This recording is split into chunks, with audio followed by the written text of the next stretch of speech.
Hola, bienvenidos a una nueva emisión de noticias en France 24. Los saluda Andrés Mesa Muñoz. Vamos con los titulares. El llamado SAR de la frontera en Estados Unidos anunció que los operativos de agentes del servicio migratorio están llegando a su fin en Minnesota. De acuerdo con las autoridades, desde que iniciaron las redadas, unas 4,000 personas han sido arrestadas en el área de Minneapolis. Los ministros de defensa de la OTAN se reúnen hoy en Bruselas. Con optimismo, el secretario general de la alianza dijo que Estados Unidos está ejerciendo toda la presión sobre Rusia para que ponga fin a su guerra en Ucrania. Washington pidió más colaboración y menos dependencia. Comenzó el conteo de votos luego del cierre de urnas en Bangladesh. Más de 128 millones de personas ya escogieron entre más de 2,000 candidatos al Parlamento que compiten por atraer estabilidad al país, luego del levantamiento en 2024 que derrocó a la primera ministra Sheikh Hasina.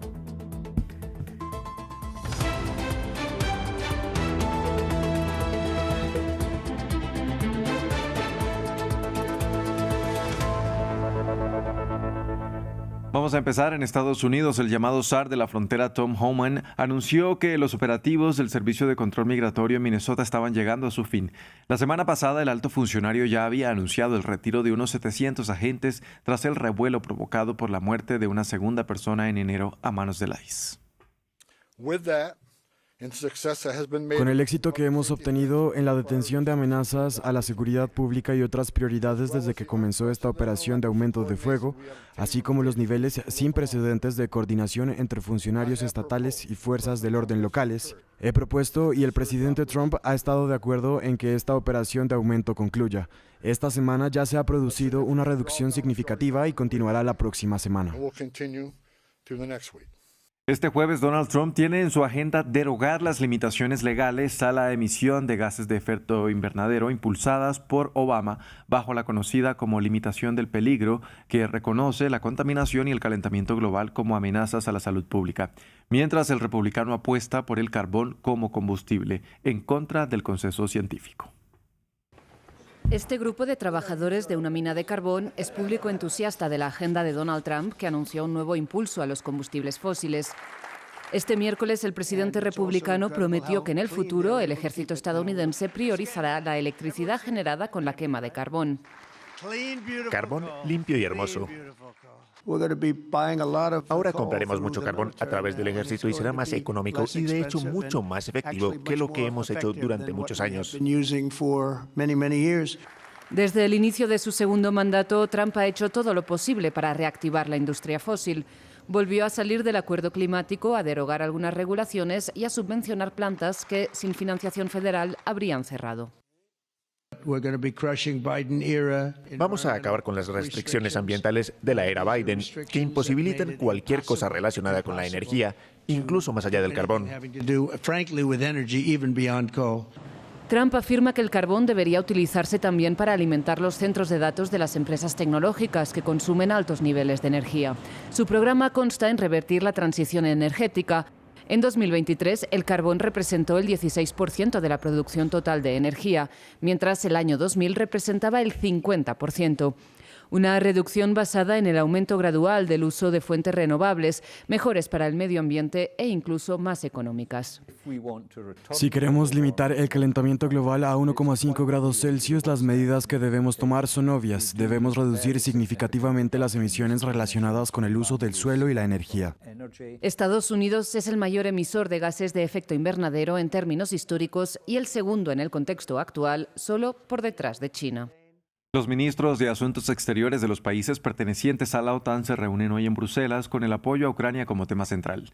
El secretario general de la alianza, Mark Rutte, dijo que Estados Unidos está ejerciendo total presión sobre Rusia para que ponga fin a su guerra en Ucrania y agregó que tiene fe en que el flujo de armas desde Washington a Kiev continuará.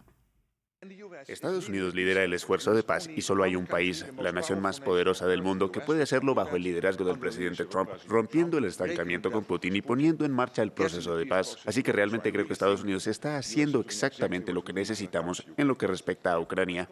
En una entrevista concedida al medio Financial Times, el ministro de Relaciones Exteriores de Turquía dijo que Estados Unidos e Irán están mostrando flexibilidad respecto a un acuerdo nuclear y que Washington parece estar dispuesto a tolerar cierto enriquecimiento. Estas declaraciones se conocen después de una reunión en la Casa Blanca entre el presidente Donald Trump y el primer ministro de Israel, Benjamin Netanyahu, tras la cual Trump dijo que no se llegó a un acuerdo definitivo. Nuestro corresponsal Adrián Rocha analiza si estamos o no muy cerca de un acuerdo. Buenos días, Andrés. Pues definitivamente sí, sobre todo porque Turquía, junto con Omán, el país en el que este pasado viernes tuvieron lugar esta primera ronda de negociaciones, también con Qatar, es de los principales mediadores que en la actualidad están intentando trabajar para conseguir un acuerdo, en principio es tan solo nuclear, entre Washington y Irán. Sobre todo en principio solo nuclear porque hasta la fecha es lo único que han discutido tanto Estados Unidos como Irán, y de hecho Irán asegura no querer discutir nada más que no sea el apartado nuclear.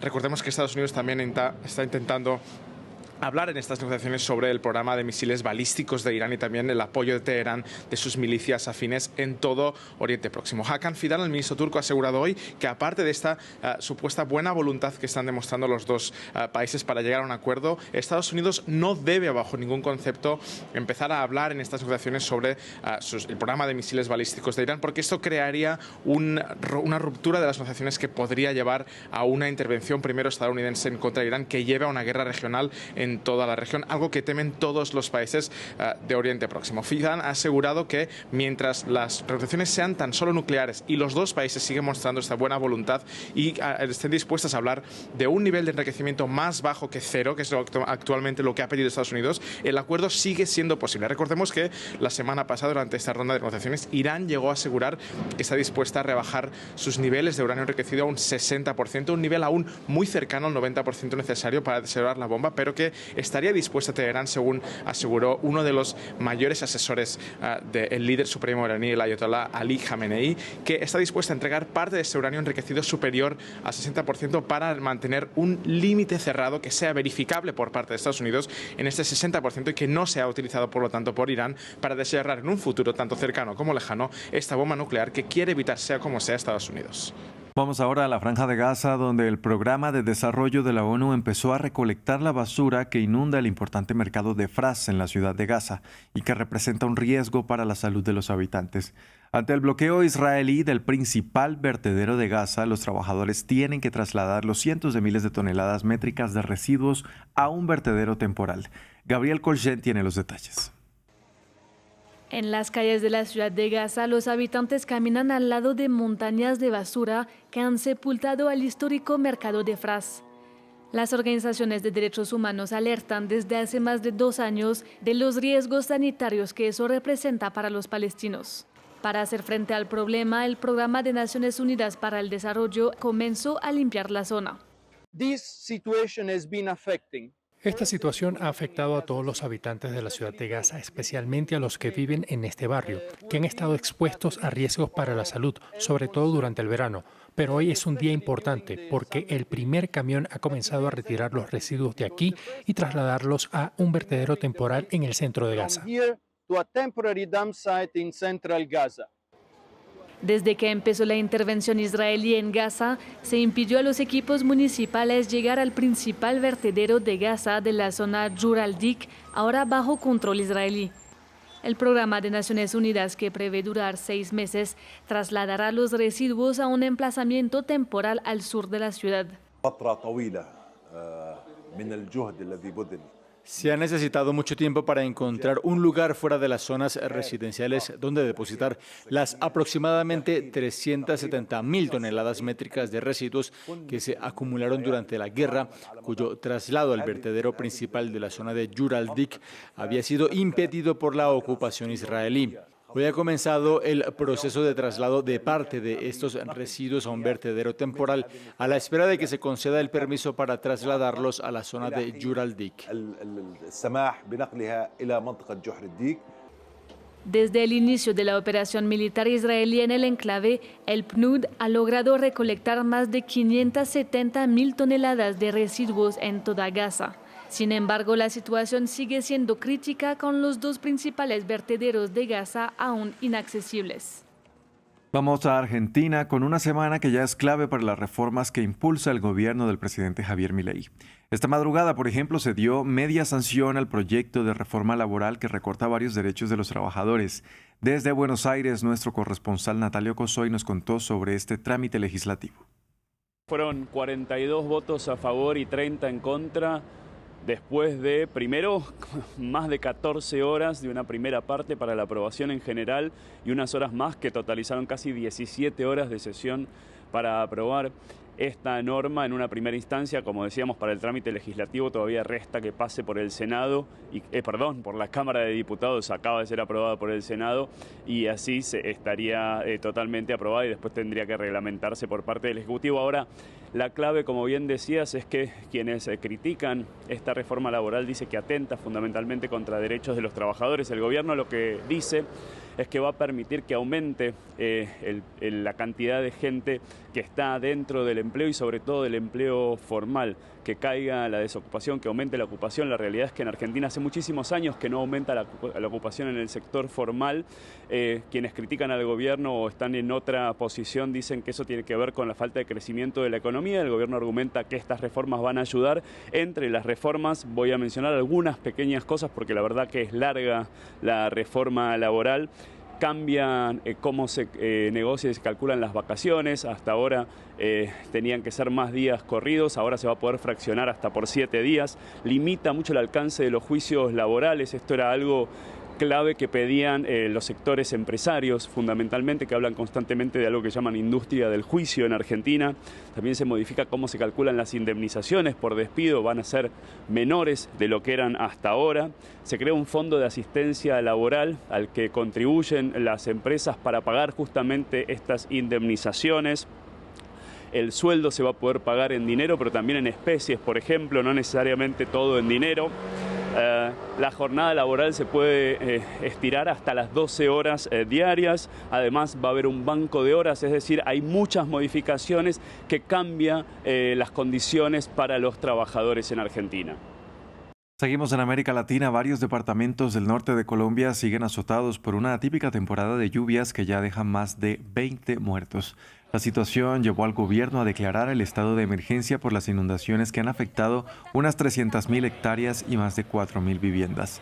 Las intensas precipitaciones también golpean a la vecina Perú, aumentando el nivel de los ríos, como ocurrió en la región de Junín, donde el agua entró a las casas y dejó a decenas de familias desplazadas. Cambiamos de tema. James Van Der Beek, el actor adolescente que se convirtió en ídolo y saltó a la fama con la emotiva serie Dawson's Creek, falleció este miércoles a los 48 años. La estrella de la televisión, que alcanzó el pico de su carrera durante inicios de los 2000, sufría cáncer de colon. Repasamos su carrera en el siguiente informe. Para muchos, era el rostro de una generación. James Van Der Beek saltó al estrellato interpretando a Dawson Leary, el adolescente que descubría la vida, el amor y la amistad en la exitosa serie Dawson's Creek. Se emitió entre 1998 y 2003, allanándole el camino para actuar en la gran pantalla.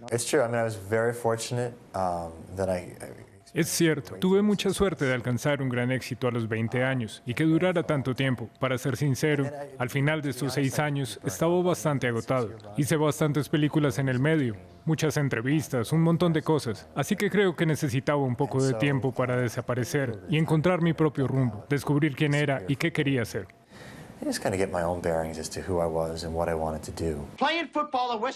Van Der Beek actuó en las películas Varsity Blues y Las reglas del juego, pero su papel como Dawson es el más recordado de su carrera. En 2024 reveló que le habían diagnosticado cáncer colorectal. La enfermedad le impidió participar en un evento benéfico de reencuentro de Dawson's Creek en septiembre de 2025.